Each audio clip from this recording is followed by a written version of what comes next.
Los voy a invitar a que abran su Biblia en el, en el libro de Levítico. Vamos a dar lectura hoy día al capítulo 8 completo, desde el versículo 1 hasta el 36.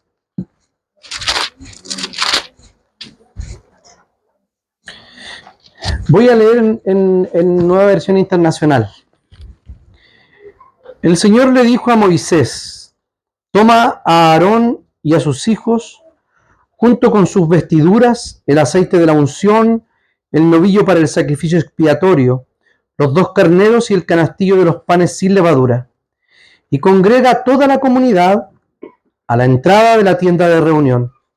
Moisés llevó a cabo la orden del Señor y congregó a la comunidad en la entrada de la tienda de reunión.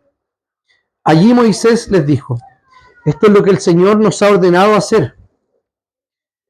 Acto seguido, Moisés hizo que se acercaran Aarón y sus hijos y los lavó con agua. A Aarón le puso la túnica y se la ciñó con la faja. Luego lo cubrió con el manto y encima le puso el efod, ciñéndolo con la cinta del mismo. Enseguida le colocó el pectoral y sobre este puso el urim y el tumim. Por último, le colocó la tiara en la cabeza y en la parte delantera puso la placa de oro, símbolo de su consagración, tal como el Señor se lo había mandado a Moisés. Después Moisés tomó el aceite de la unción y ungió el santuario y todo lo que había en él para consagrarlos. 7 veces roció el aceite sobre el altar para ungirlo y consagrarlo junto con el lavamanos y su base y todos los utensilios. Luego, para consagrar a Aarón, lo ungió derramando sobre su cabeza el aceite de la unción. Acto seguido, Moisés hizo que los hijos de Aarón se acercaran y los vistió con las túnicas, se las ciñó con la faja y les sujetó las mitras, tal como el Señor se lo había mandado. Luego hizo traer el novillo del sacrificio expiatorio y Aarón y sus hijos pusieron las manos sobre la cabeza del novillo. Después Moisés lo degolló y tomando un poco de sangre con el dedo, la untó en los cuernos alrededor del altar para purificarlo. Y el resto de la sangre la derramó al pie del altar. Y así lo consagró e hizo propiciación por él. Luego Moisés tomó toda la grasa que recubre los intestinos, el lóbulo del hígado y los 2 riñones y su grasa, y los quemó en el altar. Pero el resto del novillo, es decir, la piel, la carne y el excremento, lo quemó en el fuego fuera del campamento, tal como el Señor se lo había mandado. Moisés mandó traer el carnero del holocausto, y Aarón y sus hijos pusieron las manos sobre la cabeza del carnero. Moisés lo degolló y derramó la sangre alrededor del altar. Cortó luego el carnero en trozos y quemó la cabeza, los trozos y el sebo. Lavó con agua los intestinos y las patas, y luego quemó todo el carnero en el altar como holocausto, aroma grato como ofrenda presentada por el fuego al Señor, tal como el Señor se lo había mandado. Después Moisés mandó a traer el otro carnero, el del sacrificio de ordenación, y Aarón y sus hijos pusieron las manos sobre la cabeza del carnero. Moisés lo degolló y tomando un poco de la sangre, se la untó a Aarón en el lóbulo de la oreja derecha, en el pulgar de la mano derecha y en el dedo gordo del pie derecho. Además hizo que los hijos de Aarón se acercaran y les untó la sangre en el lóbulo de la oreja derecha, en el pulgar de la mano derecha y en el dedo gordo del pie derecho. Luego derramó sangre alrededor del altar, tomó la grasa y la cola y toda la grasa que recubre los intestinos, el lóbulo del hígado, los 2 riñones y su grasa y el muslo derecho.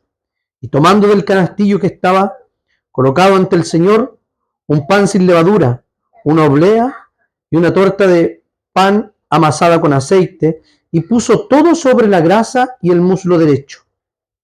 Todo esto lo puso en las manos de Aarón y sus hijos. Aarón lo ofreció al Señor como ofrenda mecida. Después se lo entregaron a Moisés, quien lo quemó en el altar junto con el holocausto, como un sacrificio de ordenación de aroma grato, como una ofrenda presentada por fuego al Señor. Luego, de la parte de la ofrenda que le pertenecía, Moisés tomó el pecho de la víctima y se lo presentó al Señor como ofrenda mecida, tal como el Señor lo había mandado. Moisés tomó un poco del aceite de la unción y de la sangre del altar y roció a Aarón y a sus hijos junto con sus vestiduras. Así consagró Moisés a Aarón y a sus hijos junto con sus vestiduras. Luego les dijo Moisés a Aarón y a sus hijos: cuezan la carne a la entrada de la tienda de reunión y cómanla allí junto con el pan del sacrificio de ordenación, tal como lo ordené cuando dije: Aarón y sus hijos se lo comerán. Quemen después en el fuego el resto de la carne y del pan. Quédense 7 días a la entrada de la tienda de reunión hasta que se complete el rito de su ordenación, que dura 7 días. El Señor mandó que se hiciera propiciación por ustedes, tal como se ha hecho hoy. Así que 7 días con sus noches se quedarán a la entrada de la tienda de reunión, cumpliendo con lo que el Señor ha prescrito para que no mueran. Así lo ha mandado el Señor. Y Aarón y sus hijos hicieron todo lo que el Señor había mandado por medio de Moisés. Oremos.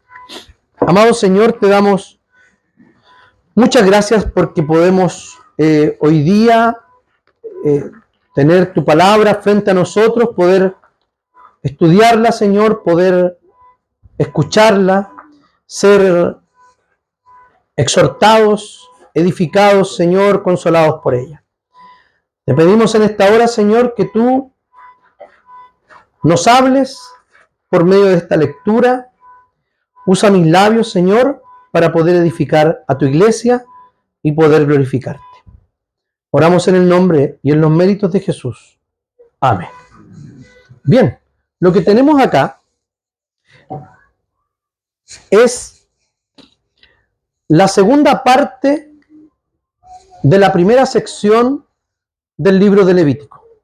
Primero se habló acerca de los sacrificios y allí hablamos acerca del holocausto, que era una ofrenda completamente quemada, y luego hablamos de las ofrendas de paz, que básicamente eran una ofrenda que se entregaba a Dios con la intención de manifestar gratitud y también manifestar o consagrarse al Señor y tener una relación cercana con Él. Eso es lo que pretende la ofrenda de paz.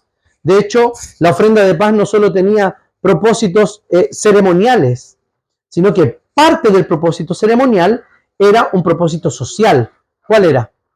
Que esa comida no se la comían solos o no era completamente quemada como el holocausto, sino que era una comida que se compartía entre los sacerdotes, la familia, los amigos y aquellos que tenían necesidad. Entonces, las leyes ceremoniales, cuando hay comida que no es quemada, siempre hay una parte para invitar a aquellos que no pueden comprar o no tienen para tener una comida como una ofrenda de paz. Es por eso que la ofrenda de paz no había una reducción para los pobres. O sea, no se pedía una tórtola para que esta ofrenda pudiese ser puesta delante del altar, porque no tenía sentido. De hecho, debían ser animales grandes porque no era una ofrenda obligatoria, sino una ofrenda de gratitud y de compartir lo que Dios le ha dado a uno con aquellos que también lo necesitan. Entonces, siempre, como leíamos en el texto de Efesios, que el Señor predestinó de antemano las buenas obras para que anduviésemos en ellas, ¿cierto? No es que el Señor nos da la salvación y nosotros, no es que Dios nos dé la salvación por hacer buenas obras, sino porque el Señor nos ha salvado, como dice Efesios, podemos andar en buenas obras que el Señor ha predestinado de antemano para que nosotros anduviésemos en ellas. Entonces, esa es la consecuencia de ser salvos. En este caso, hay una relación cercana en cuanto al orden de las cuestiones. Primero, Dios abre una puerta para que el pueblo de Dios pudiera entrar a su presencia. Recuerden que si nosotros leemos el final de Éxodo, vemos que en la presencia del Señor se describe solamente que la tienda está llena de la presencia de Dios, que hay una nube en el día y una columna de fuego en la noche. Pero no dice que nadie está en el tabernáculo. Luego uno lee el 1:1 de Levítico y dice: el Señor llamó a Moisés y le habló desde la tienda. ¿Qué está pasando? Ellos estaban fuera de la tienda. Recuerde que habían pecado y que se habían apartado y que el Señor había abierto esta tienda para tener comunión con Él, pero solamente por la mediación de Moisés. ¿Se acuerdan cuando hicieron el altar, o sea, la figura del becerro de oro? Pero si nosotros vemos a Levítico, donde nos pone allí el holocausto, las ofrendas para entrar en comunión con Dios, para darle gratitud al Señor, para ayudar al prójimo. Luego vemos que hay unos sacerdotes que están mediando estas liturgias diarias que tenían los judíos. Y termina posteriormente con el libro Levítico termina con un epílogo respecto a la fidelidad de Dios a su pacto. Y fíjese cómo empieza el libro de Números. El Señor le habló a Moisés en el desierto de Sinaí, en la tienda de reunión. ¿Lograron captar la sutileza de los relatos? Estaban fuera, todos, y Moisés estaba fuera de la tienda y hablaba con Dios. El principio de Levítico le dice, le habló desde la tienda. Y allí el Señor abrió el camino con los holocaustos, las ofrendas y el sacerdocio para entrar a la presencia de Dios. Ya en Número, Moisés ya había entrado, porque le habla en la carpa, en la tienda de reunión, en el tabernáculo. Es así como nosotros podemos ver que a lo largo de la historia de la salvación es lo que el Señor ha ido haciendo, abriendo el camino en Cristo Jesús para que nosotros pudiéramos tener acceso directo al Padre ya sin mediadores humanos. Entonces, vamos a ver tres elementos importantes en este sermón que van a ser más o menos como lo hemos estado haciendo hasta ahora.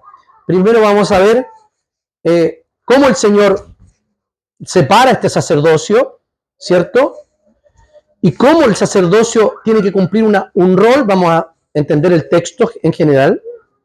Luego vamos a ver cómo Israel en su historia fracasa y el Señor le dice que fracasa y lo exhorta a volver.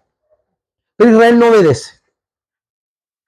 Y luego vamos a ver cómo el Nuevo Testamento da testimonio explícito sobre que este sumo sacerdocio de Aarón es cumplido en Cristo Jesús como nuestro gran sumo sacerdote.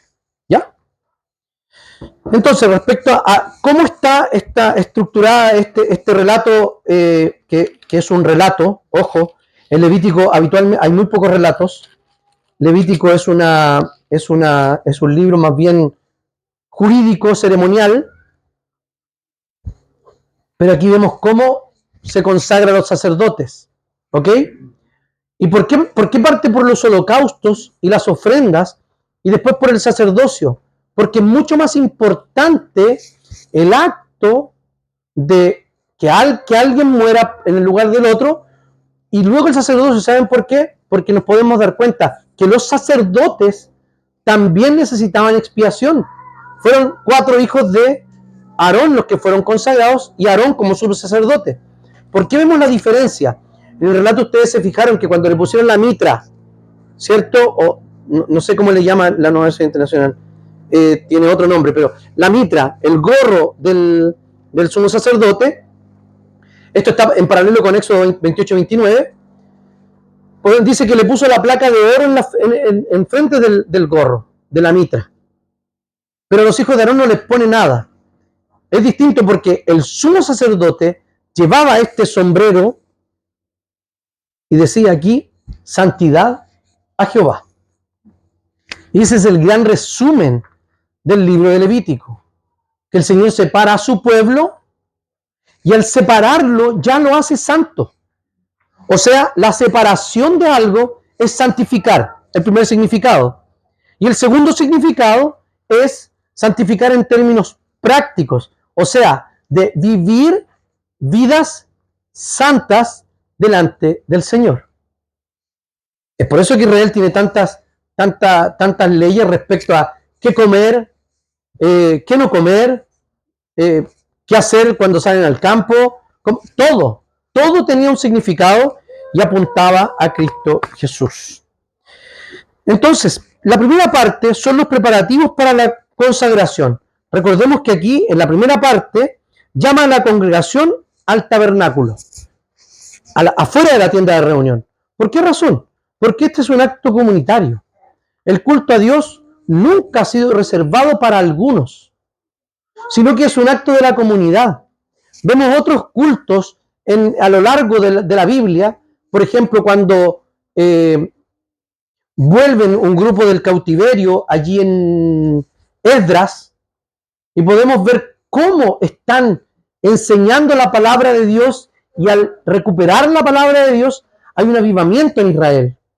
Hay hartos cultos en Israel, pero los sacerdotes son eso, mediadores del culto a Dios, sacerdotes del Antiguo Testamento, mediadores del culto a Dios, y no son parte fundamental, como si ellos fueran la propia ofrenda. ¿Qué quiero decir con esto? Solo Jesús se presentó como sacerdote y él mismo se presentó como ofrenda. Los sacerdotes deberían poner las manos sobre los animales para expiar su propio pecado. ¿Ya? Lo que es importante señalar aquí, debía haberlo dicho antes, es que el sacerdocio no tiene un paralelo con los oficiales del Nuevo Testamento. ¿Ok? Yo no soy mediador entre usted y Dios. Yo puedo interceder por usted, orando por usted, por ejemplo. Pero sí lo que hago es ser no mediador, sino portavoz. Les voy a explicar de esta manera. El mediador sacerdotal hacía lo siguiente. Oficiaba delante de Dios en el altar, dándole la espalda al pueblo, siendo un representante o un mediador del pueblo delante de Dios. El profeta está frente al pueblo, no en el tabernáculo, fuera del tabernáculo, frente al pueblo, siendo un emisario del mensaje de Dios para su pueblo, ¿cierto? Ese oficio no era sacerdotal, ese oficio era profético. Eso es lo que conservamos los pastores hoy en día. El oficio profético, que no es solo nuestro, sino que el oficio profético de proclamar la obra del Señor al mundo es de toda la iglesia. Pero hoy día yo ejerzo el ministerio profético en este minuto diciéndole lo que el Señor está diciendo en la Escritura para usted. Pero no hay una relación en que, ojo, aquí hay que vivir de esta manera, de esta santidad, no. O sea, no es que yo tenga que consagrarme de una manera especial, lavarme de una manera especial, orar de una manera especial, para nada. Eso lo tenemos que hacer todos. Porque hoy día el Señor, según el Nuevo Testamento, se reedita este mandamiento. Sean santos como Dios es santo. Eso es lo que nosotros estamos llamados a hacer y hacer. Los preparativos para la consagración entonces estaban allí como un acto comunitario, y el sacerdocio es una institución divina aquí en Israel, no para beneficio personal o para beneficio de los sacerdotes, sino que ellos tenían que, el pueblo veía que estaban siendo consagrados con beneficio comunitario. O sea, ellos no hacían nada por sí mismos, sino que lo hacían a favor del pueblo. Luego hay un lavado. Lo hace en el lavacro. Si usted mira para allá y nos imaginamos que este fuera el templo, allá al inicio estaría una gran fuente de agua, se llama lavacro. Después estaría el altar de bronce. Los niños están tratando esto hoy día, así que pregunten, altar de bronce. Luego entraban al lugar santo, que sería este. O sea, si estuviéramos, yo estaría muerto primero, porque aquí sería el lugar santísimo y no podía entrar, ya estoy muerto. Ustedes todos estarían muertos también. En el lugar santísimo estaba la mesa de los panes de la proposición, estaba el candelabro, estaba el altar de oro donde se ofrecían las oraciones, el velo, y acá estaba el arca del pacto. Y eso, recuerden los sermones de Éxodo. Si no, vaya a YouTube, suscríbase, hágale clic a la campanita y puede recibir notificaciones cuando subamos un nuevo video, ¿ya? Entonces, la necesidad, o lo que hacía aquí, lo que estaba mostrando, era la necesidad y la pureza moral que tenían que tener los sacerdotes o quienes oficiaban delante de Dios. Ahora, a nosotros los pastores, claro que nos pide, pero no nos pide irreprensibilidad, que significa que no tengamos que no hagamos algo o no tengamos algo en nuestra vida que merezca ser públicamente corregido. Pero en este caso era muy distinto, o sea, la necesidad de ello, porque aquí morían. Si el sacerdote había pecado, ofrecía fuego extraño, como veremos la próxima semana, simplemente se morían. Entonces, ellos estaban en la presencia del Señor y este lavado era la necesidad de santidad y pureza moral de aquel que estaba sirviendo delante del Señor allí en el tabernáculo y luego posteriormente en el templo. Las vestiduras también dicen mucho acerca de los sacerdotes. El manto, el efod, el pectoral, la mitra. Ellos reciben las túnicas, se siguen las túnicas, ¿cierto? Y estas tenían un profundo significado ceremonial. Por ejemplo, el pectoral tenía 12 piedras que representaban las 12 tribus de Israel. Cuando habla del Urim y el Tumim, de hecho, en la lectura, ¿le dieron ganas de reírse? Es como rara Urim y Tumim. No se sabe exactamente qué es eso. No tenemos datos, pero lo más posible es que hayan sido unas piedras las cuales se echaban al azar para conocer la voluntad de Dios sobre algún determinado asunto. Básicamente, entonces, si es algo así, era que el sacerdote debía andar según la voluntad del Señor. La purificación de la primera capa de lino que tenían debajo. Todo tenía una característica o lo que lo cubría como cubrirlo por el pecado. Entonces, esta dignidad y autoridad que tenía el sacerdocio era belleza y gloria del servicio a Dios. Hoy día nosotros los pastores no usamos nada en realidad. En nuestra tradición reformada, o más bien dicho presbiteriana, nosotros, no sé si todos la conocen, pero usamos una toga negra. ¿La han visto? Tráiganme la toga. Una toga negra. Pero esa toga negra viene de la Reforma. En la Reforma, las togas negras las utilizaban los profesores de teología, los maestros, los profesores de las primeras universidades. Entonces, a nosotros nos dan esa toga o nos ponen en nuestra ordenación esa toga, no como una indumentaria sacerdotal, sino más bien dicho como una indumentaria que va a ser lo siguiente, que nos va a permitir que se vea nada mío. No se va a ver mi reloj, no se va a ver mi corbata, sí se va a ver. Pero no se va a ver nada. La idea es cubrir al que predica para que solo, y es negra, porque para que solo resplandezca la palabra de Dios. Ese es el significado que se le da en la Reforma Protestante, durante la Reforma Protestante. Por eso es que el protestantismo habitual, o la gran mayoría, abandona las vestiduras sacerdotales porque tienen mucho que ver con el sacerdocio del Antiguo Testamento, el cual ya está caduco. Cristo lo caducó.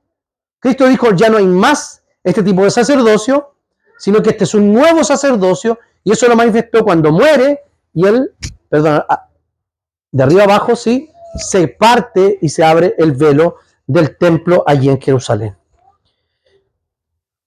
Luego eran ungidos. Esta dedicación por medio del aceite era muy importante porque el aceite representaba la llenura y la plenitud del Espíritu Santo. Entonces, ¿quiénes eran ungidos en el Antiguo Testamento? Eran ungidos los reyes, eran ungidos los sacerdotes.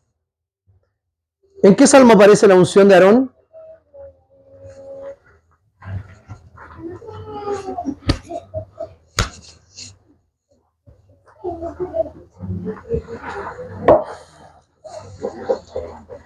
Mirad cuán bueno y cuán delicioso es. Habitad los hermanos juntos y en armonía. Es como el buen óleo que baja desde la cabeza de Aarón y hasta el borde de sus vestiduras. Esa es la forma en que se ungía a los sacerdotes. O sea, con litros de aceite. Se le ungía completo y como un símbolo de la dedicación y de la separación para el servicio de Dios. Entonces el sacerdocio, la unción o el aceite está asociado a esa consagración al ministerio. Por eso que Jesús es el Mesías. Ponga mucha atención a esto porque va a ser muy rápido. Jesús es el Mesías.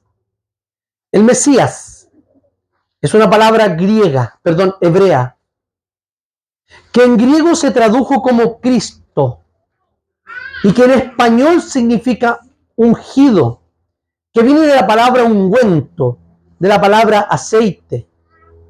¿Por qué Jesús no es un ungido, sino que es el ungido, el Mesías, el Cristo? Porque Él fue ungido por Dios para 3 ministerios o para 3 oficios. Jesucristo es rey, Jesucristo es sacerdote y Jesucristo es profeta. Esa es la idea de la unción, de que está consagrado y lleno del Espíritu Santo para cumplir el rol que Dios le había dado. Luego tenían que sacrificar por el pecado. Hay 3 sacrificios: becerro, ¿cierto? Holocausto. Luego habían 2 carneros que había que sacrificarlos, y uno era ofrenda completamente quemada. Recuerden que uno la sacan afuera de la ciudad, del campamento. ¿Saben por qué? Porque debían alejar todo lo malo del campamento, todo fuera. Y luego había un sacrificio de consagración, que era un sacrificio de la ordenación de estos sacerdotes, que le iba a proveer alimento por 7 días, porque es una ofrenda mecida. La ofrenda mecida es una ofrenda en sacrificio a Dios, pero que tiene beneficios para los sacerdotes. Entonces no es completamente quemada. Al ser así, ellos dicen, hay un periodo de 7 días que tienen que esperar, e iban a comer la carne hervida y el pan, y el resto lo iban a quemar. ¿Qué significa esto? Significa que al sacerdocio y a la tribu de Leví no era su trabajo el que le iba a proveer, o el medio en que Dios le iba a proveer el sustento, sino que Dios mismo le iba a proveer el sustento por medio de la provisión que hacían las otras tribus. O sea, estuvieron 7 días allí en el tabernáculo. 7 días. ¿Por qué no podemos comparar la ordenación sacerdotal de acá con las ordenaciones pastorales?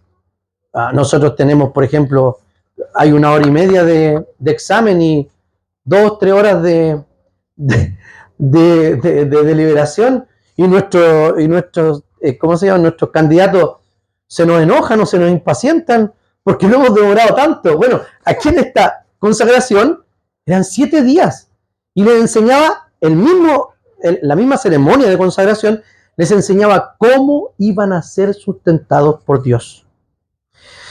Entonces, todo esto simbolizaba que había un tiempo de espera, que Dios no tenía apuro, que el Señor los iba a sustentar, pero enfatizaba la solemnidad y la gravedad del rito. ¿Saben por qué? Porque dice que si no lo hacen así se iban a morir. ¿No les suena un poquito a este mismo sacrificio? Pablo les dijo a los corintios que es posible que su participación de la cena, al ser indigna, al no comprender que se comía en comunidad, al no querer dejar el pecado, a tomar esto como un rito vacío, había muchos enfermos y muchos han muerto. Esto es grave, la Santa Cena.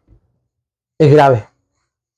Por eso aquel que no entiende, aquel que no ha sido bautizado, aquel que no ha confesado públicamente su fe, como aquí en la iglesia, las personas toman un catecúmeno, pasan adelante y el consistorio ya los ha evaluado y dicen, sí, yo creo en el Señor Jesucristo, y se certifica la fe de una persona, tiene riesgos, porque tiene mucho poder para bendecir y mucho poder para condenar.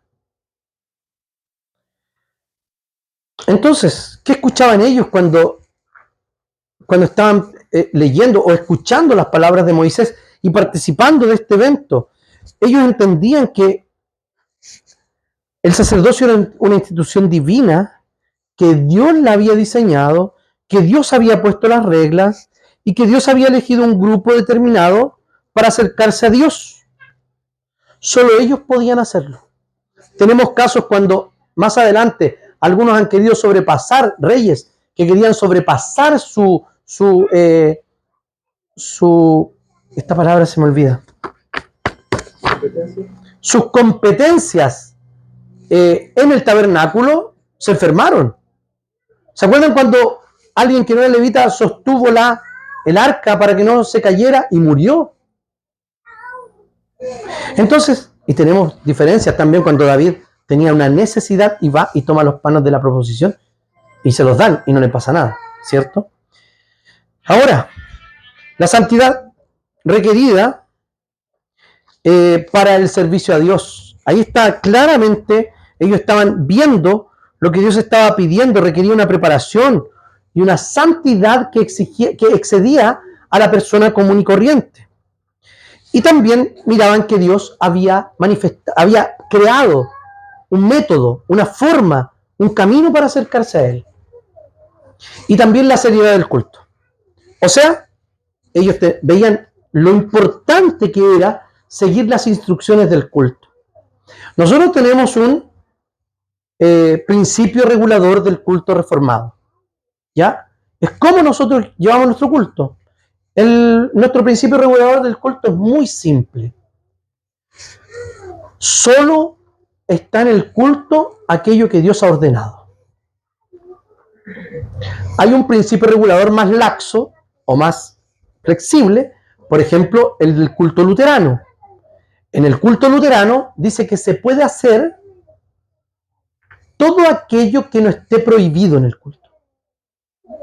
Sin embargo, nosotros decimos que todo lo que esté expresamente ordenado para el culto, eso es lo que nosotros hacemos. Por eso que es un culto simple, un culto equilibrado, para muchos gustos de consumidor, fome. Porque aquí no estamos para agradarle a usted ni a mí. ¿Se ha fijado cuando la gente sale del culto y dice, hoy día no me gustó el culto? Como si se lo hubiesen estado haciendo a él. No me gustó el culto que me rindió mi congregación hoy día. El Señor es quien recibe el culto. Preocupémonos que el Señor haya recibido como olor fragante nuestra alabanza y no que a nosotros nos haya gustado o nos haya entretenido o no. Es súper importante esto. Pasemos al siguiente punto. Israel fracasa. ¿Ya? Es evidente que el problema del sacerdocio en la historia de Israel trae problemas a la comunidad. Recuerden este pasaje de Oseas muy conocido. Mi pueblo ha perecido por falta de conocimiento, ¿cierto? Mi pueblo ha sido destruido porque le faltó conocimiento. Puesto que tú desechaste el conocimiento, yo te desecharé del sacerdocio. Puesto que te olvidaste de la ley de tu Dios, también yo me olvidaré de tus hijos. Los sacerdotes habían fallado en enseñar la ley de Dios al pueblo, lo que resultó en la destrucción espiritual y moral de Israel. O sea, subraya que el fracaso del sacerdocio no solo fue una cuestión de error humano, sino que había sido una traición directa en contra de Dios. No es que, me equivoqué, lo hice mal, me faltó una parte de la ceremonia. No, los sacerdotes no habían enseñado la ley de Dios. Cada vez que se enseñaba la ley de Dios, el pueblo volvía a florecer. No sé si se acuerdan cuando se había perdido el libro de la ley, el rollo de la ley. Uno se pregunta, ¿qué leían? Por años, cuando Josías, o el sumo sacerdote, no recuerdo el nombre, en el tiempo del rey Josías, lo encuentra. Y hay un avivamiento en el pueblo de Israel. ¿Por qué razón? Porque habían vuelto a la palabra de Dios. Ezequiel también denuncia y acusa a los sacerdotes de no hacer distinción entre lo bueno y lo malo, y violando así la ley de Dios. Ezequiel 22 dice, sus sacerdotes violan mi ley, contaminan mis santuarios, y no distinguen entre lo santo y lo profano, ni entre lo puro y lo impuro. No observan mis días de reposo, y en medio de ellos se me profana. Fíjense que vamos a ver en el sermón de la próxima semana cómo mueren dos hijos de Aarón por presentar fuego extraño, porque no les importó. Los sacerdotes violaban la ley de Dios, no distinguían entre lo bueno y lo malo, pero ¿saben lo que pasaba? No solo eran destruidos como en el caso anterior que les decía de los hijos de Aarón, sino que traía destrucción al pueblo completo. Él está hablando desde el exilio. Los sacerdotes, entonces, encargados de enseñar la ley y guiar al pueblo en la santidad, habían fracasado sin hacer distinción entre lo bueno y lo profano, lo limpio y lo inmundo. Entonces, este fracaso, ¿qué pasó? Contribuyó a la generalizada profanación del culto y la corrupción espiritual del pueblo. Aquí podemos hacer un paralelo interesante entre del sacerdote como instructor, como maestro, y las iglesias de hoy en día. Las iglesias de hoy en día, o sea, el crecimiento de una iglesia nunca se mide por las sillas ocupadas que tengan. No se puede, porque si fuera así, la religión más multitudinaria sería el fútbol. 80.000 personas reunidas, ¿no? Y uno dice, ¿por qué crecen congregaciones como la de, lo que hablábamos en la escuela bíblica, de Cachluna, de Guillermo Maldonado, y esas iglesias que enseñan mentiras, derechamente mentiras, y que enseñan herejías? Pero las iglesias crecen. Eso es bíblico. Pablo dijo que en los postreros días, o sea, en la historia de la iglesia cristiana, la gente iba a querer escuchar las cositas que quería escuchar. Y se iba a acercar ¿a quiénes? A los maestros que le enseñaran esas cosas. Entonces, una predicación bíblica nunca es una predicación cómoda para todo el mundo. Nuestra fidelidad al Evangelio nos va a hacer una iglesia fuerte y grande en términos espirituales y probablemente en términos numéricos. pero a veces simplemente no pasa en términos numéricos. No digo que esto sea una situación general para todos, porque también las iglesias que no son fieles al Evangelio terminan por quedarse vacías y mueren. Así también Jeremías y Amós hablan acerca, y varios otros profetas hablan del fracaso. Pero ¿saben qué? Nosotros, igual que el pueblo de Israel, fracasamos. Sin Cristo igual fracasamos. ¿O no se ha visto usted fracasando delante de Dios? ¿Fracasando en cuanto a vivir una vida santa? ¿Fracasando en cuanto a presentar vuestros cuerpos como sacrificio vivo, santo y agradable a Dios, que es vuestro culto racional? O sea, este culto de vida que entregamos al Señor, ¿no se ha visto usted también profanándolo muchas veces? ¿No dándole la gloria que le pertenece a Dios? ¿No dándole el lugar que a Dios le pertenece en su vida? Miramos a Israel y decimos, sí, Israel fracasó. Pero nosotros cuando desconectamos nuestra mirada de Dios y Jesús deja de ser el centro de nuestra vida, también fracasamos. Fracasamos en múltiples áreas. Y no como consecuencia, digo, el fracaso, sino que el hecho mismo de pecar es un fracaso delante del Señor. Si esta historia llegara hasta aquí, estaríamos absolutamente sin esperanza. Pero en tercer lugar, Jesús es nuestro sumo sacerdote.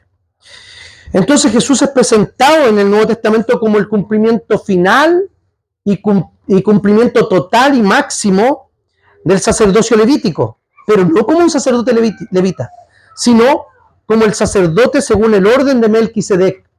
Jesús no solo vino a reemplazar el sacerdocio levítico, sino que también vino a perfeccionar el sacerdocio y llevarlo a su plenitud. Esto quiere decir que ya no hay más sacrificio por el pecado. Es un sacerdocio perfecto y eterno, según nos dice Hebreos. En contraste con los sacerdotes levíticos, ellos tenían que ir primero ¿a qué? A orar y a presentar sacrificio por su propio pecado. Y luego estaban capacitados ¿para qué? Para presentar sacrificio por el pueblo. Pero no al revés. Jesús lo que hace, sin necesidad de presentarse aprobado delante de Dios, o más santo o consagrado delante de Dios, lo que hace es tomar nuestro lugar y presentarse como sacerdote, pero también como ofrenda. Dice así.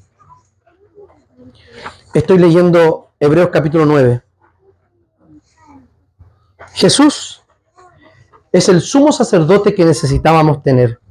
Santo, inocente, sin mancha, apartado de los pecadores y exaltado por encima de los cielos. Esto es lo que debía reflejar el sacerdocio levítico. Pero es imposible. Solo Cristo podía hacer esto. No es como los otros sumos sacerdotes que diariamente tenían que ofrecer sacrificio, primero por sus pecados y luego por los del pueblo. Jesús hizo esto solo una vez y para siempre cuando se ofreció a sí mismo. La ley nombra sumos sacerdotes a hombres débiles, pero el juramento, que es posterior a la ley, nombra sumo sacerdote al Hijo, que ha sido hecho perfecto para siempre.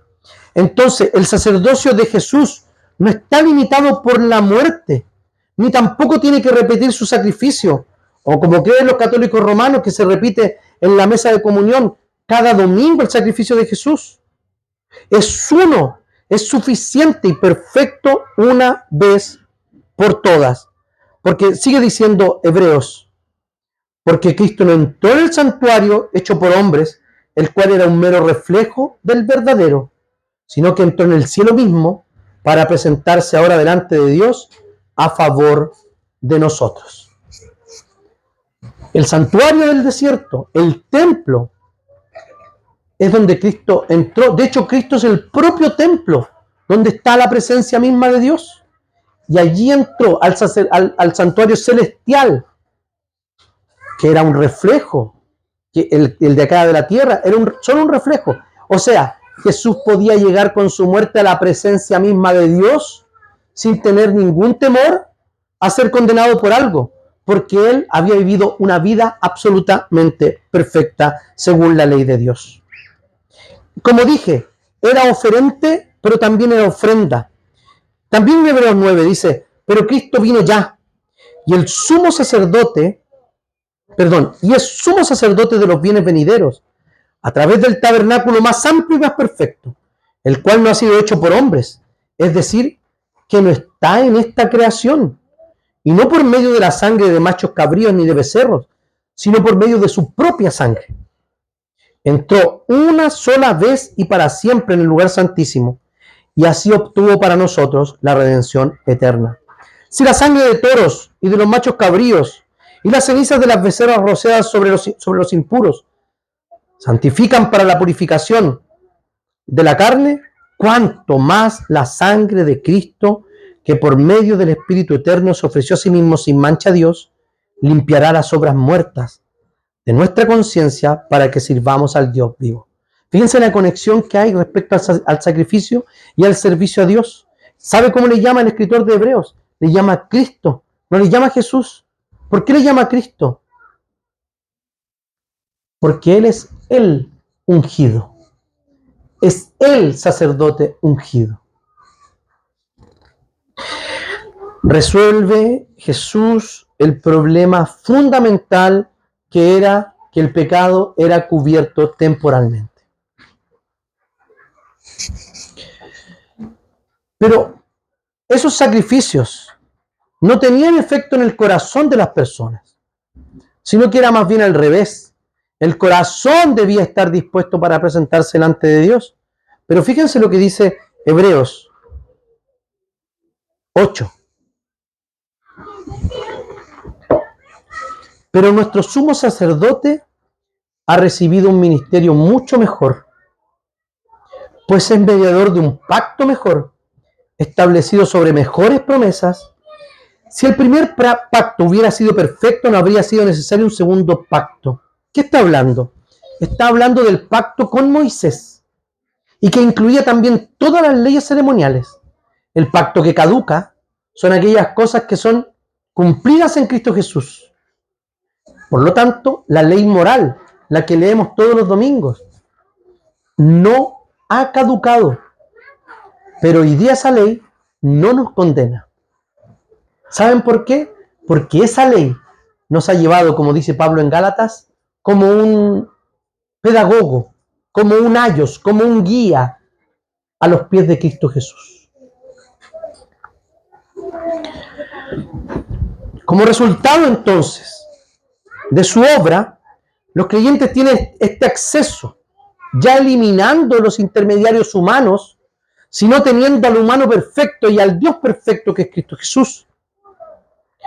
Dice lo siguiente en el 10 de Hebreos: hermanos, puesto que con toda libertad podemos entrar en el lugar santísimo por la sangre de Jesucristo, por el camino nuevo y vivo que Él nos abrió a través del velo, es decir, su propio cuerpo, y puesto que tenemos un gran sacerdote al frente de la casa de Dios, acerquémonos con un corazón sincero y con plena seguridad de la fe, con el corazón purificado de una mala conciencia y con el cuerpo lavado en agua pura. Le está hablando a cristianos, hebreos, judíos, que querían volver al judaísmo después de haber conocido a Cristo Jesús.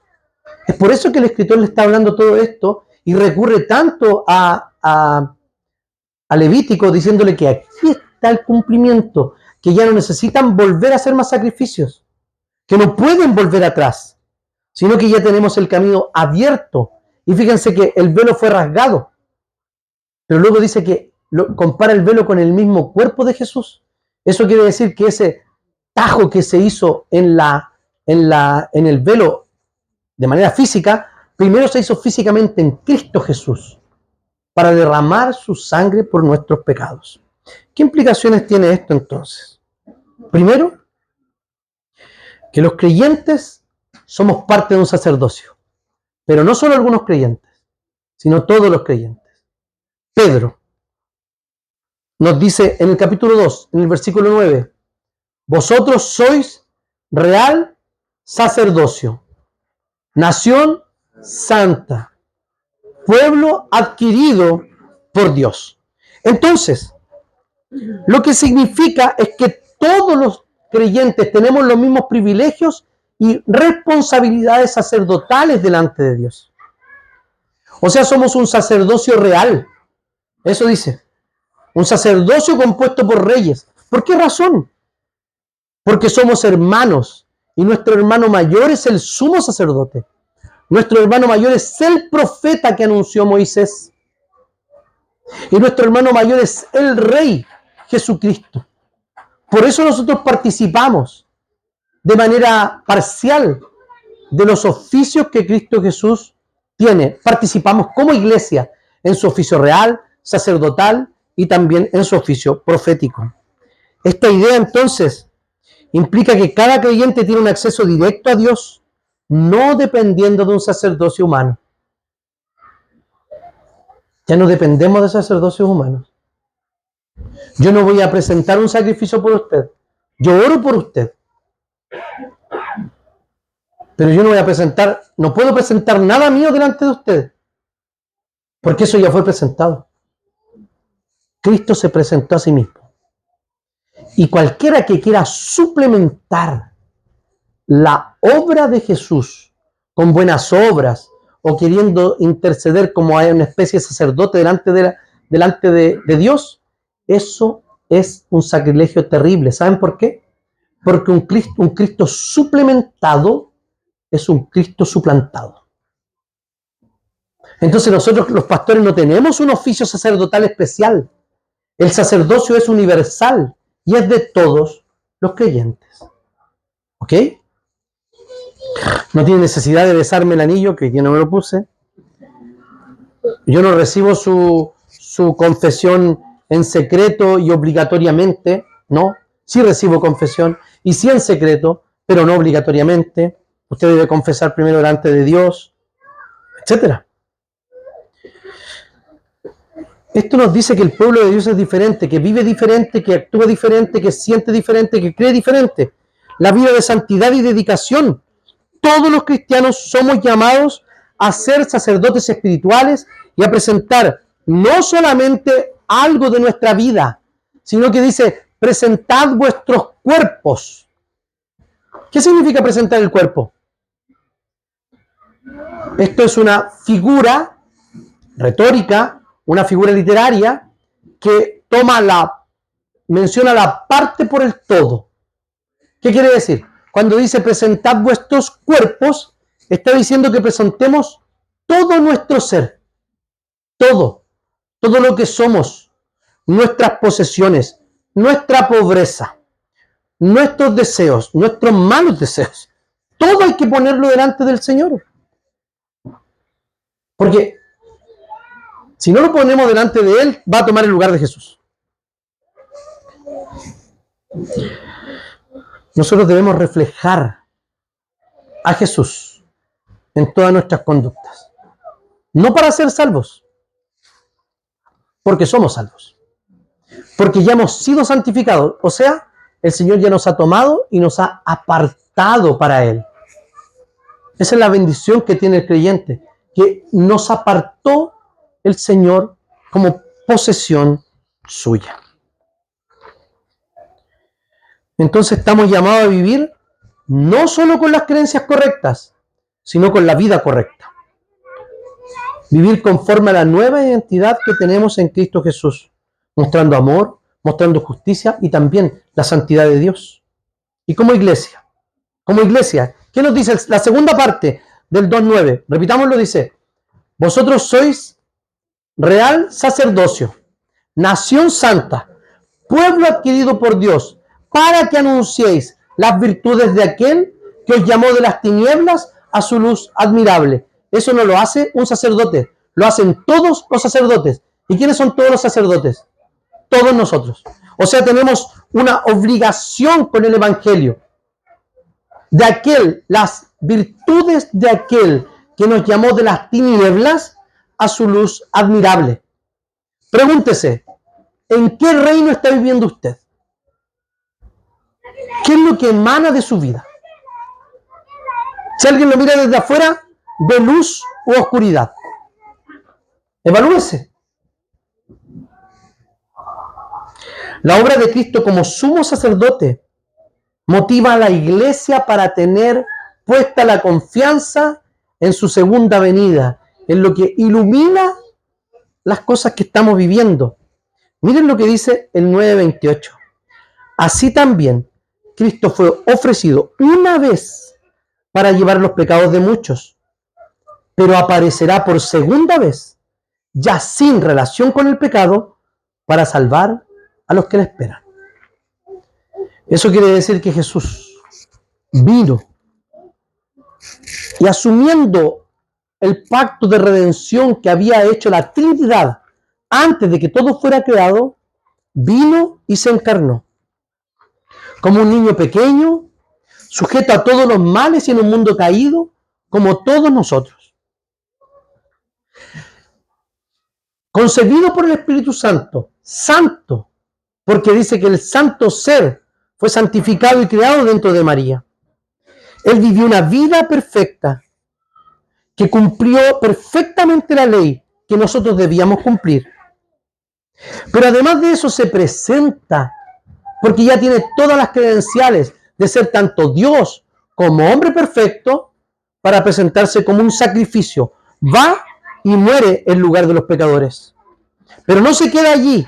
Al tercer día resucita y se presenta delante de sus amigos y sus discípulos.